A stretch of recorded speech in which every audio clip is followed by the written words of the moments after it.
भारत के सबसे रोमांचक गेमिंग प्लेटफॉर्म विंजो पर हैं 70 से भी ज्यादा गेम्स। तो खेलो अपने मनपसंद गेम्स और रोज जीतो करोड़ों के इनाम। Download now from winzogames.com। Game में वित्तीय जोखिम शामिल है और इसकी आदत लग सकती है। जिम्मेदारी और अपनी जोखिम पर खेल। रफाल सौदे को लेके दिल्ली में सियासी बवंडर खड़ा हो गया। हमारे साथ दिग्विजय सिंह है, कांग्रेस पार्टी के वरिष्ठ नेता। ये उनसे बात करते हैं।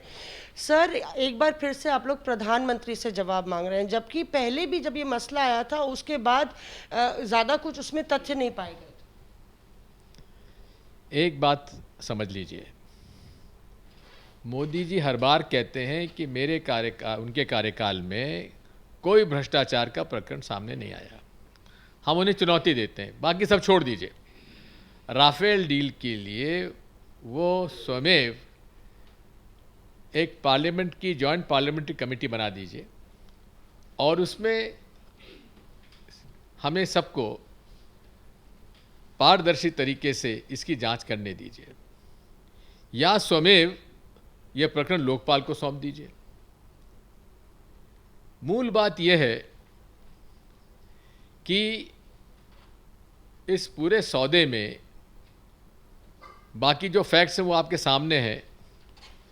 जो हम लोग 126 हवाई जहाज खरीद रहे थे केवल 42,000 करोड़ में, उन्होंने उसे घटाकर कर दिया कि केवल 36 खरीदेंगे और 60,000 करोड़ में खरीदेंगे। यानी कि प्रत्येक हवाई जहाज जो यूपीए सरकार में खरीदे जा रहे थे 570 करोड़ में, अब वही हवाई जहाज खरीदे जा रहे हैं 1670 करोड़ में, यानी कि लगभग 1100 रुपये ज़्यादा। एक साथ में ये भी तय हुआ था कि ये हवाई जहाज लगभग 108 हवाई जहाज हमारे हिंदुस्तान HAL में बनाए जाएंगे। अब इनके समझौते में एक भी नहीं बनाया जाएगा। यहाँ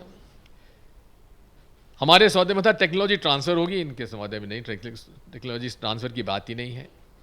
प्रक्रिया नहीं अपनाई गई। जो प्रक्रिया है हवाई जहाज खरीदने की, डिफेंस डील्स की, उसकी प्रक्रिया का पालन कतई नहीं किया गया। न रक्षा मंत्री को मालूम था, न रक्षा सचिव को मालूम था, न फाइनेंस को मालूम था। केवल ये डील गुपचुप जाकर प्रधानमंत्री जी कराए, जबकि उसके कुछ दिन पहले जयशंकर जी ने यह बयान दिया था, जब फॉरेन सेक्रेटरी थे, कि हमारी उनसे चर्चा आखिरी उसमें है और HAL और राफेल की डील जल्दी हो जाएगी। तो ये सारी बातें तो मार्केट में पहले से थी।